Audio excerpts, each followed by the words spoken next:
great presentation. I think there is at least one problem with illusionism.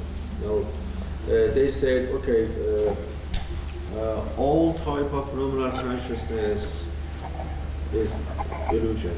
My experience of happiness, experience of visual perception, experience of pain, all is illusion. Okay, so there is, I think this is the conclusion. There is at least one phenomenal state, the phenomenal illusion. Okay, I have at least one phenomenal state. I am hallucinating pain, hallucinating perception, hallucinating orgasm, and so on. Okay, so I have phenomenal illusion. They tell, it seems that we have phenomenal pain, phenomenal perception. Okay, you are talking about it semesness. Again, it seems that there are phenomenal states. Okay, I think they have no way to rescue from it. Yeah, this is well-known objection. This is no-gap objection against illusionists, and their point is this: okay, yeah, there is no difference between seemings of phenomenal consciousness and phenomenal consciousness itself. But their point is that the notion of illusion they use, it is not a perceptual notion. And to be honest, it is not a good term to describe illusionist position. For them, it is better to avoid to use term illusionism because there are so many confusions, and to use term just cognitive mistakes.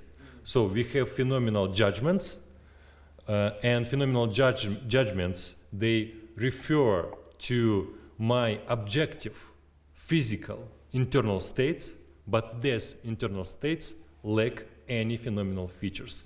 So in these sentences, there is no word of illusion. So they emphasize that they do not use illusion in this way, in perceptual way. But how do you explain the phenomenal state of illusion, of whatever you call it? How they explain this state of illusion? I mean, it is an ontological state. I see. For experience of So for them, illusion is a cognitive state. So illusion is a phenomenal judgments. We have phenomenal judgments, and we believe that phenomenal judgments refer to phenomenal consciousness. This is our mistakes. This is the mistake. Okay, these mistakes is accommodated by a phenomenal subject state. They would say that in your argument, you presupposes phenomenal consciousness. So they would say you are hard-die believer in phenomenal consciousness, but they are not. They are trying to check the grounds, and they do not see any grounds. This is this is controversial and counterintuitive. They know about it, but they try to find the grounds, and they believe that there are no grounds. Thank you so much. Is there any question? Okay, Mr. Martsalov? No. Artem. Artem himself has a question or not? Yeah. Okay, ask your question. Anton, thank you for the presentation. There was a slide, disadvantages of the existence of consciousness, and you mentioned there 3 points. Consciousness is empirical intractable, it is anomalous part of ontology, and it is phenomenal properties and homological danglers. But the points 1 and 3 presuppose some kind of epiphenomenalism of consciousness. I mean that if someone is an interactionist, if someone presupposes that a consciousness plays some role in the natural laws and that we can empirically discover consciousness. Don't you take this into account? What about this type of views? So again, your question is whether I'm ready to take epiphenomenalism? No, my question is whether you consider interactionist theories, because those 2 points, the first and the third, they are not applicable to. So these points do not reflect my opinion. So these are just widespread points that if there is consciousness, there is nomological dangers. I would, in general, I'm not sure about interactionism. I would say that we should reject causal closure of the physical to the causal closure of the natural. So this is my point. Just to maybe not to shift to interactionism, but to shift to causal closure of the natural. Thank you. Mr. Abbasi, that's you. In the context of illusionism, Please, louder. in the context of illusionism, you're always witnessing some kind of history of science examples, like the coloring theory. Some examples that people at Frank Street really likes it. How would you respond to these kind of examples in the context of your own theory? For example, we thought we have an entity named caloric, and we used it to describe, thermodynamic events that now we believe there is no such a thing at all. How do you respond with your own theory? Thank you very much, because it would be helpful to emphasize the distinctive feature of my argumentation. Distinctive feature of my argumentation is that if you do not accept the existence of phenomenal consciousness, you should or must accept the non-realist, illusionist view about external world, objects, and so on. So consciousness, from this kind of argument, is not just something like electromagnetism or tables and chairs. It has, according to this argument, exclusive role in our ontology. That is why history of science does not tell us anything about the role of consciousness in ontology in this sense. But of course, you're right. Illusionists, they like to provide some examples from the history of science, how we were mistaken about different things.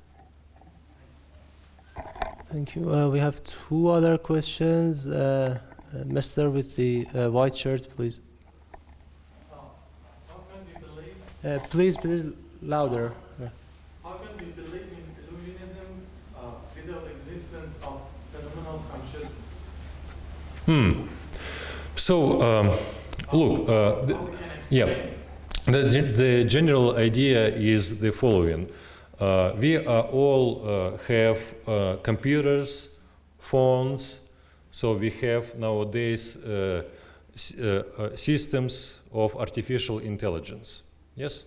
And these systems are nowadays capable of forming, I would say, introspective reports.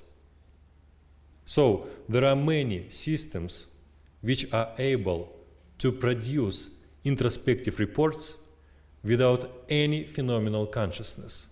And their position is that there is consciousness, but it is not phenomenal consciousness. There is only access consciousness. Consciousness is a mechanism of access to internal states, making reports about internal states, and to use it in purposes of global control.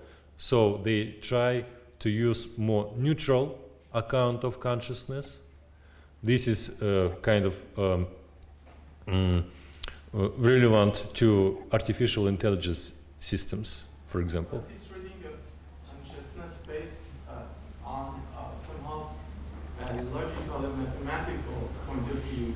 We have a knowledge about semantics. I would.